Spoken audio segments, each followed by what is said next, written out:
The year was 2347, and humanity had spread across 12 colony worlds in a small corner of the Milky Way galaxy. They were considered nothing special by the great powers of the universe. Just another young species taking its first steps into the cosmic neighborhood. The Galactic Concord, an alliance of over 200 spacefaring civilizations, had classified humans as a Class 4 minor species. This meant they were seen as weak, primitive, and utterly unremarkable. High Arbiter Kessex of the Velthari Dominion stood on the bridge of his flagship and studied the holographic display before him. His scaled face twisted into what passed for a smile among his reptilian kind. The planet rotating slowly in the projection was called New Helsinki by the humans who lived there. To Kessex, it was nothing more than a rock filled with treasure. The scans confirm it. High Arbiter, his science officer reported with excitement in his voice. The largest deposit of Nexium ore we have ever discovered. Enough to fuel our fleets for 1,000 years. Kessex flicked his forked tongue and tasted the recycled air of the bridge.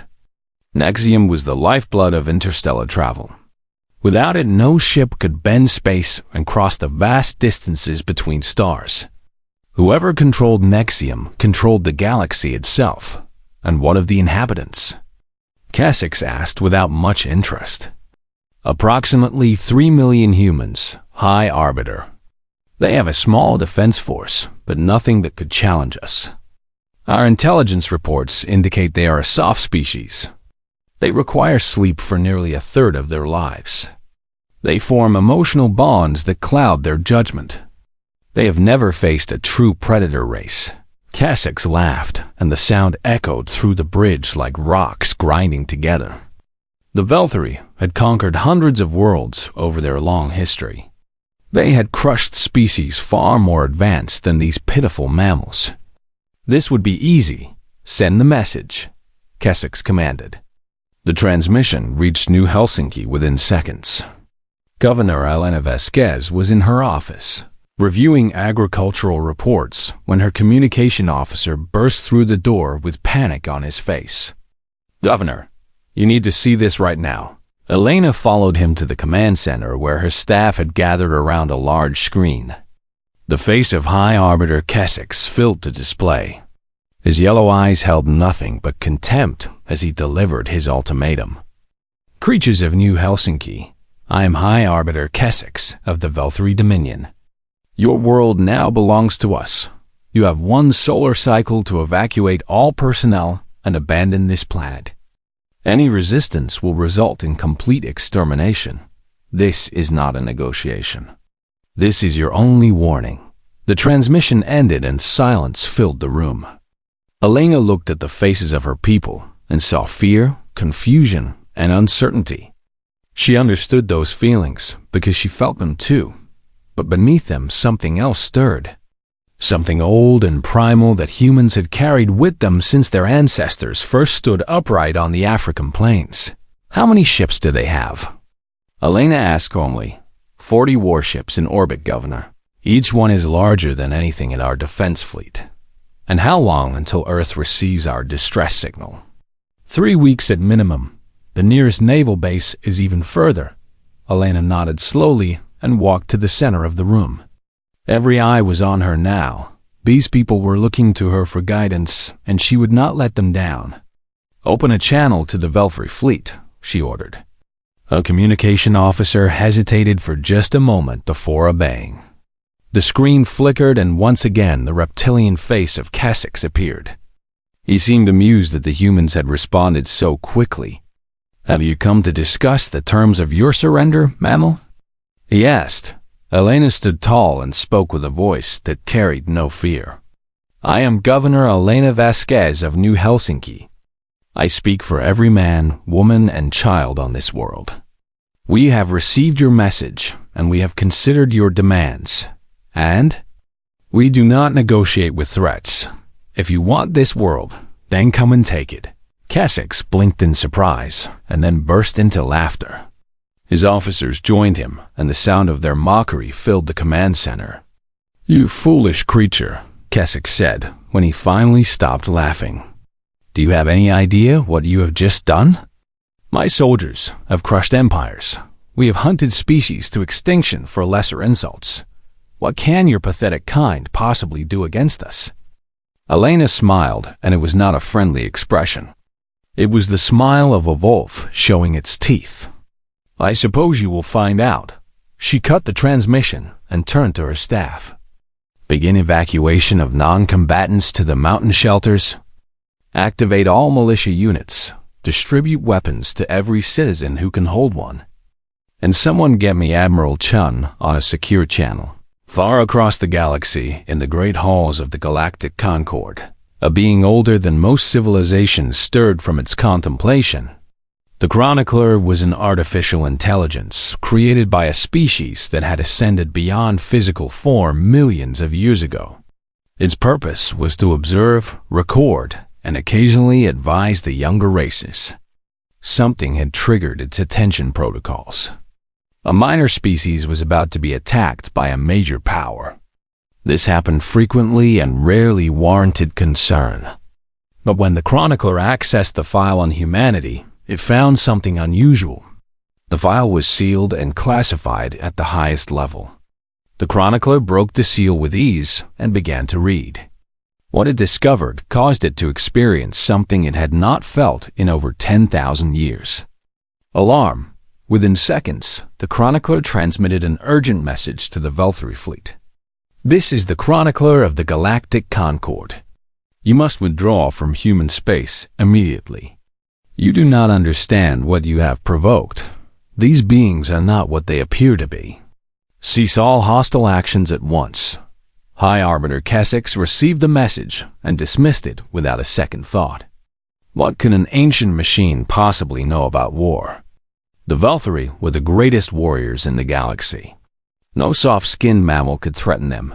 "Begin the invasion," he ordered. Dropships launched from the Velthary fleet and descended toward New Helsinki like a swarm of metal insects. Inside each ship, soldiers checked their weapons and prepared for easy victory. They expected the humans to run, to hide, to beg for mercy. They had no idea that they had just made the worst mistake in the history of their species. On the surface of New Helsinki, 3 million humans watched the sky fill with enemy ships. They did not run. They did not hide. They picked up their weapons and they waited. The deadliest beings in the galaxy were about to remind the universe why they should never be underestimated. Commander Deshal led the first wave of Velthary soldiers onto the surface of New Helsinki. He had conquered 11 worlds in his career, and he expected this one to fall within hours. The humans were primitive and weak. Their cities had no energy shields. Their soldiers carried simple projectile weapons. This would be a slaughter. The dropships landed on the outskirts of the capital city, and 50,000 Velthary warriors poured onto the alien soil. Dexal raised his plasma rifle and signaled his troops to advance. The city lay before them silent and seemingly abandoned. "They have fled," one of his officers said with disappointment. "The cowards have run away." Dexal was about to agree when the ground beneath them exploded. The first blast killed 30 soldiers instantly. Before the survivors could react, gunfire erupted from every direction. Humans appeared from hidden positions in buildings, from holes in the ground, from piles of debris that had seemed completely innocent moments before. They fired their primitive weapons with terrifying accuracy, and Velthary soldiers fell by the dozens. "Return fire!" Deshal screamed as he dove behind a destroyed vehicle. His soldiers tried to organize a defense, but the humans were everywhere. They struck from angles that should have been impossible. They vanished before the Velthary could target them and reappeared somewhere else to strike again. It was like fighting ghosts. The battle for the first city block lasted 6 hours. When it was over, the Velthary had taken the position that they had lost 800 soldiers doing it. Dexal stood among the bodies and tried to understand what had happened. "This is impossible," he whispered to himself. His communication device crackled with the voice of High Arbiter Kessex demanding a report. Dexal gathered his thoughts and responded. High Arbiter, we have encountered unexpected resistance. The humans are not surrendering. They are fighting back with considerable skill. Then crush them. Kessex replied with annoyance. You have 50,000 soldiers. Use them. Dexal wanted to explain that it was not that simple, but he knew better than to argue. He reorganized his forces and pushed deeper into the city. The next 3 weeks became a nightmare that Dexal would remember for the rest of his life. The humans did not fight like any species he had encountered before. They set traps that killed soldiers in horrible ways. They attacked supply lines and destroyed ammunition depots. They used the city itself as a weapon, collapsing buildings on advancing troops and flooding tunnels with toxic gas. But the worst part was what happened at night. The Velthari were cold-blooded creatures who became sluggish when temperatures dropped. The humans knew this somehow. They launched their most devastating attacks after sunset when Velthari reflexes were slow and their minds were foggy. They came out of the darkness like demons, and they showed no mercy. Dexal sent report after report to High Arbiter Kessex, and each one was more disturbing than the last. The humans do not sleep, High Arbiter. They fight in shifts around the clock. When one group tires, another takes its place. They never stop. They continue fighting even when wounded. I watched a human soldier with a hole in his chest kill 3 of my warriors before finally dying. They do not seem to feel pain the way normal creatures do. They adapt faster than any species I have ever seen. Tactics that worked in the morning fail by afternoon. They learn from every engagement, and they never make the same mistake twice. I have seen them smile before they attack. High Arbiter, they smile like they are enjoying this. I believe they are. After 3 weeks, the Velthari had advanced only 12 city blocks. They had lost 18,000 soldiers. Nearly half their invasion force was dead, and the humans showed no signs of giving up. High Arbiter Kessex refused to accept the reports. He accused their vassal of incompetence and threatened to have him executed for cowardice. But even Kessex could not ignore the evidence forever. Meanwhile, across the galaxy, the Chronicler had made a decision. The ancient AI accessed a classified file on humanity and broadcast it to every member of the Galactic Concord. If the Velthari would not listen then, perhaps others would learn from their mistake. The file contained information that shocked the entire galactic community. It documented the complete history of humanity starting from their evolution on a harsh world called Earth. The file described how humans had survived ice ages, predators, plagues, and famines. It explained that they were not herbivores who had stumbled into civilization. They were pursuit predators who had hunted their prey by chasing it until it collapsed from exhaustion. But the most disturbing sections described what humans did to each other. The file listed their wars. Hundreds of thousands of conflicts stretching back to the dawn of their species. It described weapons they had created, including explosive devices powerful enough to destroy entire cities.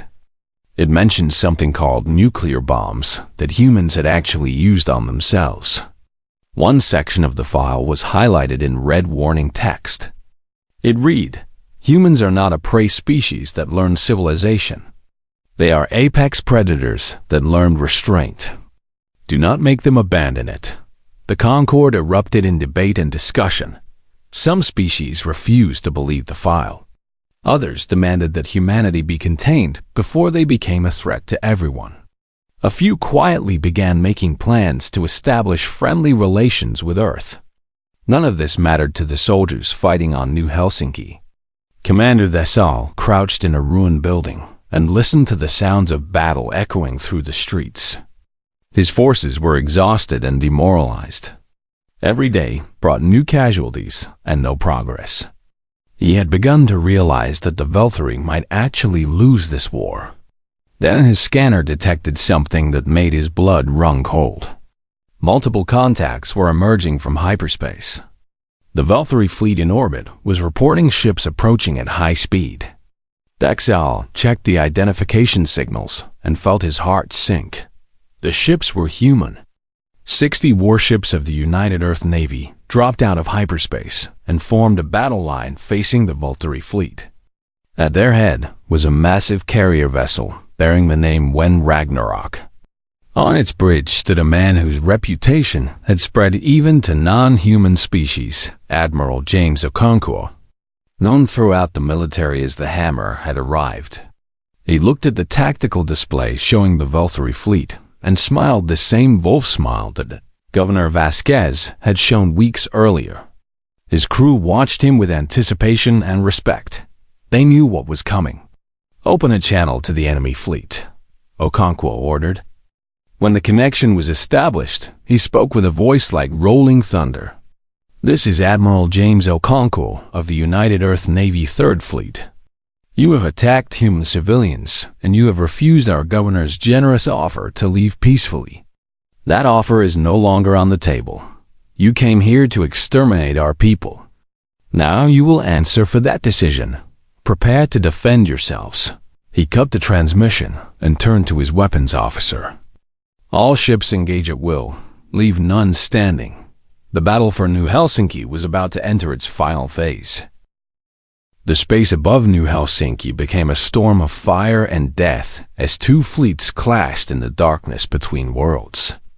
High Arbiter Kessex watched the battle unfold from the bridge of his flagship and felt something he had never experienced in his long military career: fear.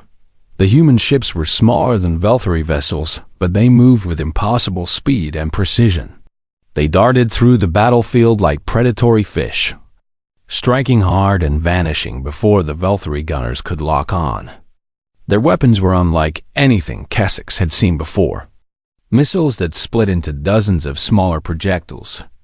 Energy beams that cut through Valkyrie armor like it was paper.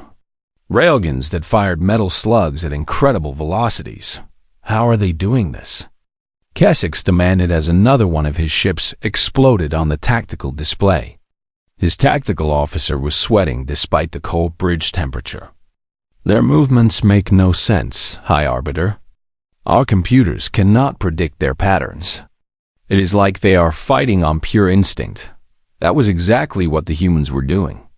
Admiral Okonkwo stood at the center of his bridge and conducted the battle like a musician leading an orchestra. He did not rely entirely on computer calculations and predetermined tactics. He trusted his instincts, his experience, and his understanding of how enemies think. He watched the flow of battle and made decisions in heartbeats that would have taken Valkyrie commanders minutes to calculate. "Task Force Alpha, break left and hit their flank," he ordered. "Bravo Group, I want you to feint toward their rear, then pull back. Draw their heavy ships out of formation. Charlie Squadron, you know what to do." His ships responded instantly. Human crews worked together with the kind of coordination that came from years of training and something deeper. They trusted each other completely. They would die for each other without hesitation. This bond was something the Valkyrie, with their rigid hierarchy, could never understand. The battle turned into a massacre. Kessex tried every tactic he knew. He attempted to use his superior numbers to overwhelm the humans. They simply moved faster and hit harder. He tried to retreat and regroup. The humans pursued him relentlessly and picked off his ships one by one. He tried to surrender a portion of his fleet as a distraction. Admiral Okonkwo saw through the deception immediately. "They are offering us bait," Okonkwo said with a grim smile. "Let them know we are not hungry." His fleet ignored the surrendering ships and continued to hammer the Valkyrie main force. Within 3 hours, it was over. Of the 40 Valkyrie warships that had arrived to conquer New Helsinki, only 4 remained. These survivors powered down their weapons and broadcast surrender signals on all frequencies. Their crews waited in terror for the humans to destroy them anyway. Instead, Admiral Okonkwo accepted their surrender and sent Marines to secure the vessels. The Velthari prisoners were treated according to something the humans called the Geneva Conventions. They were given medical care, food, and shelter. They were not tortured or executed. This confused the Velthari more than anything else. High Arbiter Kessex was brought before Admiral Okonkwo in chains. The reptilian leader had lost everything: his fleet, his army, his pride. He expected to be killed slowly and painfully as punishment for his failure. When Okonkwo simply had him placed in a holding cell with the other prisoners, Kessex did not know how to react. "Why do you not kill me?" Kessex asked through the bars of his cell. "I ordered the deaths of your people. I would have exterminated your entire colony." Okonkwo looked at him with eyes that held no hatred, only a deep weariness. "Because killing you would not bring back the people you murdered. And because we are not monsters, even if you tried to make us into ones." He walked away and left Kessex to think about what those words meant. On the surface of New Helsinki, the Velthari ground forces received word of their fleet's destruction. Commander Thexall gathered his surviving soldiers and made the only decision that made sense. He contacted Governor Vasquez and surrendered unconditionally. The Battle of New Helsinki was over. The humans had won. News of the victory spread across the galaxy at the speed of light. The Galactic Concord watched in shock as a minor species defeated one of the oldest military powers in known space. Emergency sessions were called. Ambassadors argued and debated. Everyone wanted to understand how this had happened. The chronicler addressed the assembly with words that would be remembered for generations. "Honored representatives of the Galactic Concord, you have witnessed something remarkable today. A species you dismissed as weak and primitive has defeated a superior force through courage, determination, and skill. Many of you are now wondering what this means for the future of the galaxy." The ancient AI paused to let its words sink in before continuing. "I have analyzed all available data on humanity, and I have reached a conclusion that I must share with you. The classification of humans as a Class 4 minor species was a mistake. Based on their combat capabilities, psychological resilience, and adaptability, they should be reclassified as Class 1 Apex. This is the highest rating in our system." Murmurs of disbelief and alarm rippled through the assembly. One ambassador from a species called the Queller raised a tentacle to speak. "What does this classification mean in practical terms?" The Queller asked. The chronicler's response chilled every being in the room. "It means that for the first time in 50,000 years, the galaxy has a new apex predator. And you have made them angry." The Velthari ambassador rose to protest, but the chronicler silenced him with a gesture. The Velthari Dominion attacked human civilians without provocation. They ignored warnings and dismissed offers of peace. Now they have lost a fleet and an army. More importantly, they have shown humanity that the galaxy views them as prey. This was an error of catastrophic proportions. The chronicler displayed a holographic image of Earth floating above the assembly floor. Humans evolved on a world that tried to kill them every single day. They survived predators, diseases, natural disasters, and each other. They built civilizations and tore them down. They created weapons capable of destroying their entire planet and somehow chose not to use them. They are the most dangerous beings this galaxy has ever produced. The Queller ambassador asked the question everyone was thinking. If they are so dangerous, then why have they not conquered the galaxy already? Because they do not want to, the chronicler answered. Humans are capable of terrible violence, but they prefer peace. They build rather than destroy. They create rather than consume. They chose to explore the stars not to conquer, but to discover. The Velthari have awoken something that was content to sleep. The assembly fell into chaos as species argued about what to do next. Some wanted to unite against humanity before they became too powerful. Others wanted to make alliances with Earth immediately. A few simply wanted to hide and hoped the humans never noticed them. None of them realized that the decision was no longer in their hands. In the human capital city on Earth, President Marcus Webb addressed his people with fire in his eyes and steel in his voice. Citizens of Earth and all human colonies, today we achieved a great victory. We defended our people and our home against those who sought to destroy us. But this victory came at a cost. Thousands of our brothers and sisters died on New Helsinki. They died because an arrogant empire thought we were weak. He paused, and the silence stretched across 12 worlds. The Valkyrie Dominion has not apologized. They have not offered reparations. Their government calls our defense an act of aggression. They are preparing for war. Very well. If war is what they want, then war is what they will get.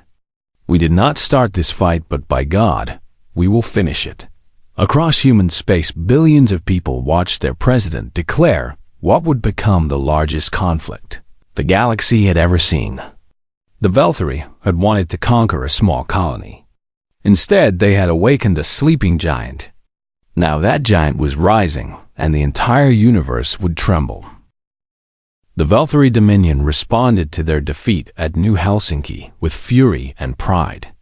Supreme Arbiter Thesox, the leader of their entire civilization, refused to accept that his people had been humiliated by mammals. He gathered his war council and made a decision that would doom millions of his own kind. We will mobilize everything, Thesox declared. Every ship, every soldier, every weapon we possess. We will burn their worlds to ash and scatter their remains across the void. No human will survive to tell the tale of how they dared to resist us. The Valkyrie war machine roared to life. 2,000 warships gathered at their staging grounds. 40 million soldiers prepared for deployment. Allied species who owed debts to the Dominion were called upon to join the crusade. Within months, the largest fleet in galactic history was ready to march on human space. The Galactic Concord watched these preparations with growing concern. The chronicler sent warning after warning, but the Valkyrie ignored them all. They were convinced that their numbers would overwhelm the humans. They believed that the Battle of New Helsinki had been a fluke. They could not accept that they had lost to inferior beings. They were about to learn how wrong they were. On Earth, President Webb activated something called Protocol Fenrir.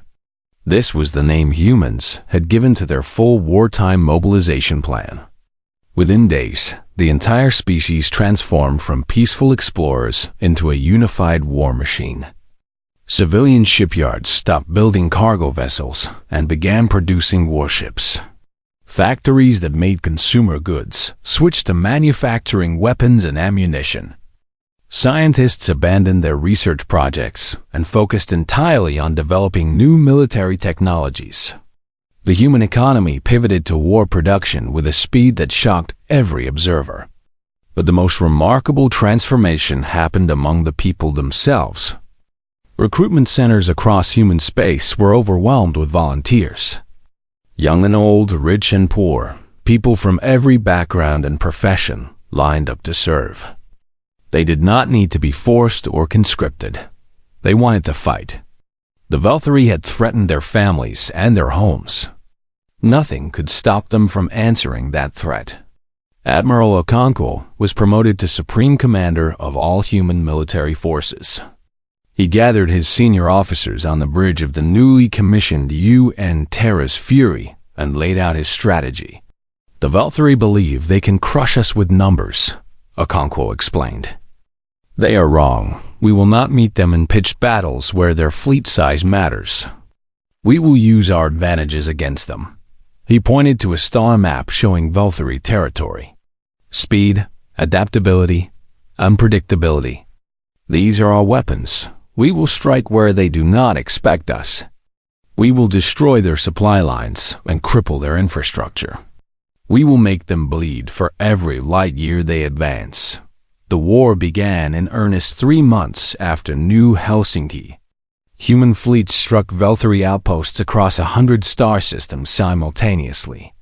They appeared without warning, destroyed their targets, and vanished into hyperspace before reinforcements could arrive. The Valkyrie commanders tried to respond, but they were always too slow. By the time they reached one attack site, the humans had already hit 3 more. Special Forces units with names like Reapers, Ghost Battalion, and Helldivers operated deep behind enemy lines. They sabotaged factories, assassinated commanders, and spread chaos wherever they went. Velthari soldiers began to fear the darkness. They told stories of human warriors who could move through walls and kill without sound. The psychological warfare was just as devastating as the physical attacks. Human intelligence officers discovered the political tensions within the Velthari alliance. They exploited these divisions with careful precision. False information was planted that made allied species distrust each other. Propaganda broadcasts questioned the Supreme Arbiter's leadership. Within 6 months, 3 species had withdrawn from the war, and 2 more were on the verge of open rebellion against Velthari authority. General Vrexoth of the Velthari army sat in his command bunker and reviewed the latest reports with growing despair. Every metric was moving in the wrong direction. Casualties were mounting, supply lines were collapsing. Morale among the troops was at historic lows. A human prisoner had been captured during a recent raid. Vrexoth decided to interrogate him personally. He hoped to understand how these creatures thought, how they fought, how they could be defeated. The human was a young soldier named Thomas Chun. He sat in his cell with a calmness that Vrexoth found unsettling. Even surrounded by enemies with no hope of rescue, the human showed no fear. "How do you do it?" Vrexoth asked through the translation device. "Your species is young. Your technology is inferior. Your numbers are smaller. Yet you are winning this war. I do not understand." Thomas smiled, and it was the same wolf smile that had haunted Velthari nightmares since New Helsinki. "You want to know our secret?" Thomas said, "It is simple. We have been fighting since before we could walk upright. War is in our blood. It is written in our DNA. Every generation of humans has known conflict. Every family has stories of ancestors who fought and died for something they believed in." He leaned forward and his eyes grew hard. "You started this war thinking you would face frightened prey. Instead, you woke up an entire species of predators. We do not fight because we have to. We fight because it is what we are. And we never stop. We never surrender. We never give up." Vrexoth felt a chill run down his spine. "Your leaders must know you cannot defeat us forever," he said. "Eventually our numbers will overwhelm you." Thomas laughed, and the sound held no humor. "You still do not understand. We have not even begun to fight. The ships you have faced are our peacetime fleet. The soldiers you have fought are volunteers with basic training. We have not activated our reserves. We have not deployed our veterans. We have not used our most powerful weapons." He paused and let the words sink in. "You think you have seen human warfare. You have seen nothing. And if your leaders do not surrender soon, they will learn what happens when we stop holding back." Vrexoth ended the interrogation and returned to his command center.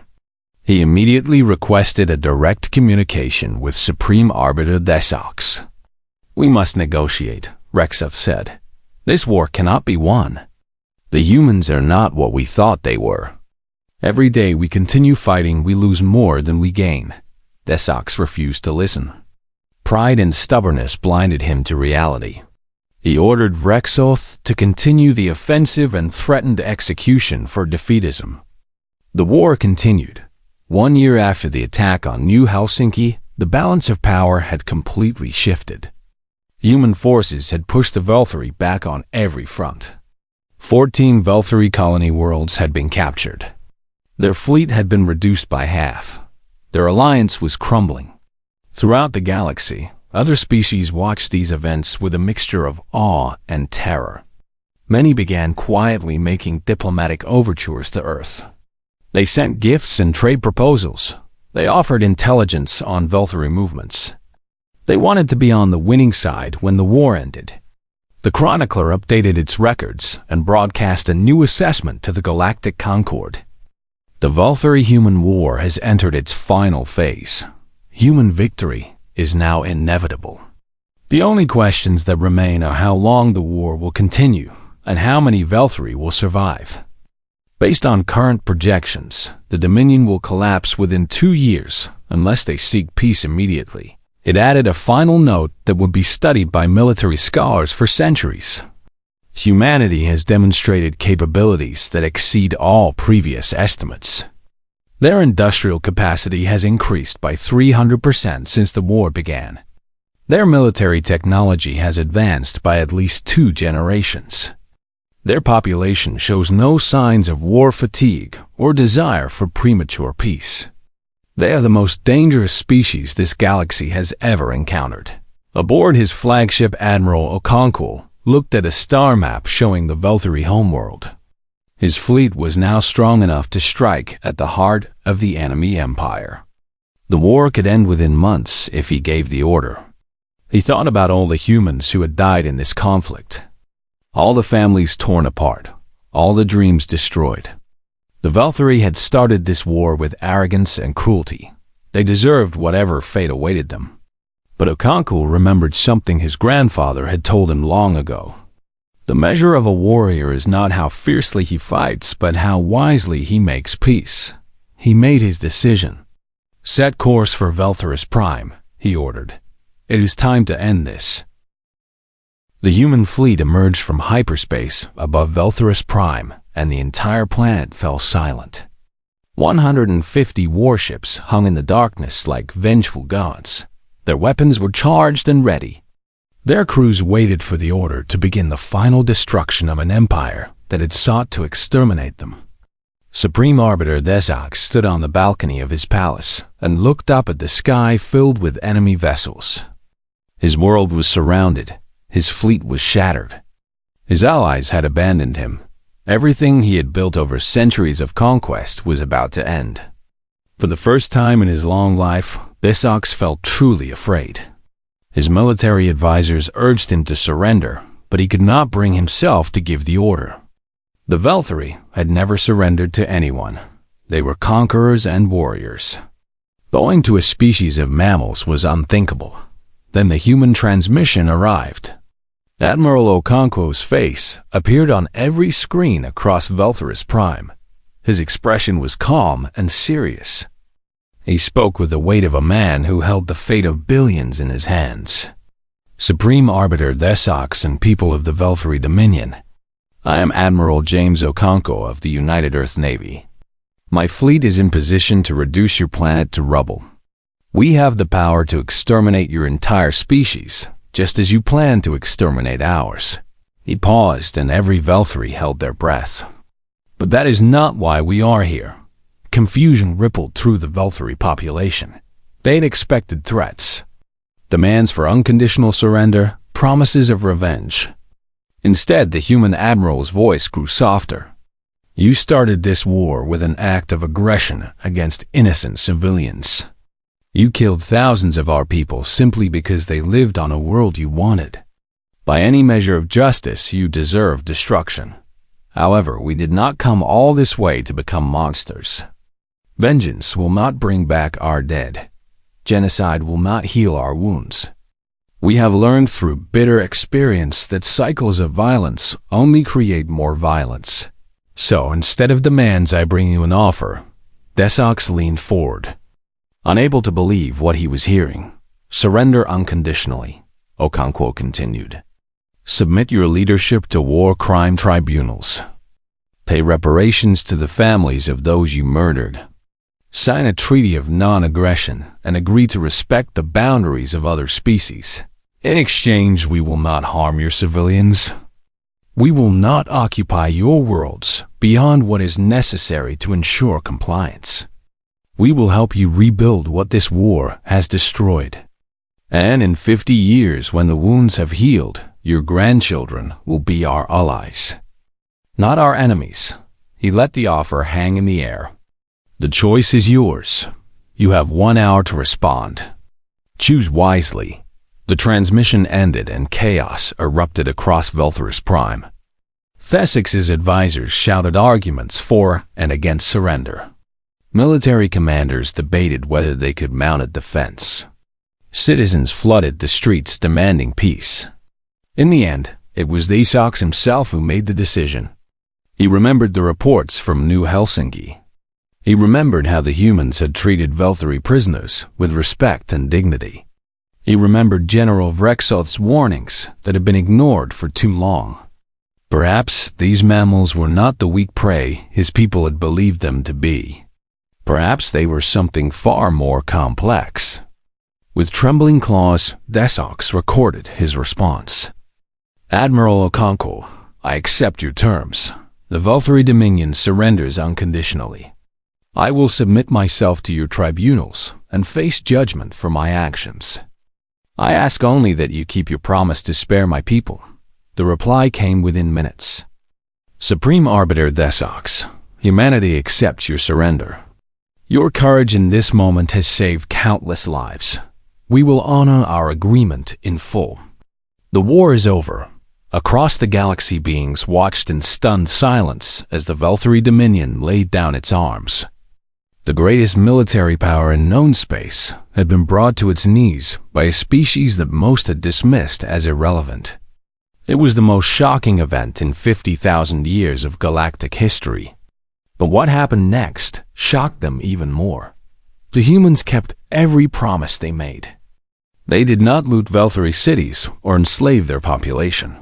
They did not humiliate the defeated species or strip them of their dignity. Instead, they sent medical teams to treat the wounded, engineers to restore destroyed infrastructure, diplomats to negotiate fair terms for the peace treaty. Desox was tried for war crimes and found guilty. He was sentenced to imprisonment rather than execution. From his cell, he watched as humans in Velthari worked together to rebuild what the war had destroyed. He could not understand why his enemies showed such mercy. He requested an audience with Admiral Okonkwo before the human fleet departed. The Admiral agreed and visited Desox in his cell. I have one question, Desox said. Why? You had every right to destroy us. No one in the galaxy would have blamed you. Why did you choose peace? Okonkwo sat down across from the fallen leader and considered his words carefully. Because we have been where you are, he finally said. Humans have a long history of war and cruelty. We have committed terrible acts against each other. We have stood on the edge of extinction more than once. We know what it means to face defeat and despair, but we also learned something important along the way. Revenge feels satisfying in the moment, but it plants seeds of future conflict. Every act of cruelty creates enemies who will rise up to seek their own revenge. The cycle never ends unless someone chooses to break it. He met Thesix's eyes with a gaze that held both strength and compassion. We are strong enough to destroy you. We proved that in this war. But true strength is not about what you can destroy. It is about what you can build, what you can protect, what you can forgive. We choose to be better. Not because we are weak, but because we are strong enough to show mercy. Desox bowed his head, and for the first time in his life, he felt something like respect for another species. Perhaps, he said quietly, we judged your kind too quickly. Most species do, Okonkwo replied with a slight smile. We are used to it. The human fleet departed Veltharis Prime and returned to Earth as heroes. President Webb declared a day of remembrance for those who had fallen in the war. Across human space, people celebrated not just their victory, but their decision to end the conflict with honor. The Galactic Concord held a special session to address the new balance of power. The chronicler was asked to provide a final assessment of humanity. Its words would echo through history. Representatives of the Galactic Concord, you have witnessed the rise of a new power in our galaxy. Humanity has proven themselves to be warriors without equal. Their strength, adaptability, and determination are unmatched by any species in our records. But their greatest quality is not their capacity for violence. It is their capacity for mercy. They could have exterminated the Velthari. Instead, they chose peace and reconciliation. They could have become conquerors. Instead, they offered friendship. The chronicler paused before delivering its conclusion. I am updating the human file one final time. Species designation: human. Classification: Class 1 Apex Predator. Threat level: Extinction class. Recommendation: do not engage in hostilities. Additional notes: despite their capacity for violence, humans possess an unusual trait. They form bonds with former enemies. Within one generation of conflict, they often integrate defeated species as allies. This makes them simultaneously the most dangerous and most valuable species in the galaxy. Final warning: if humanity offers peace, take it. If they offer friendship, accept it graciously. Because the alternative is extinction, and they will be the ones deciding if your species deserves to continue existing. Years passed and the galaxy slowly adjusted to the new reality. The Velthari Dominion honored their treaty and eventually became one of humanity's closest allies.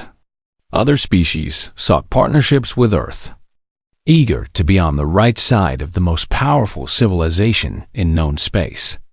In the halls of the Galactic Concord, a new saying emerged among the alien representatives. It was whispered whenever humans entered the room, and it captured the complex feelings of fear, respect, and admiration that every species now felt toward these strange mammals from a small blue world. Pray you never see a human smile on the battlefield, they would say to each other. It means they have already won, and in the vastness of space humanity continued to explore, to discover, to grow. They had proven that they were not prey. They were not monsters. They were something far more rare and precious. They were predators who had learned to be kind, and the galaxy would never forget it.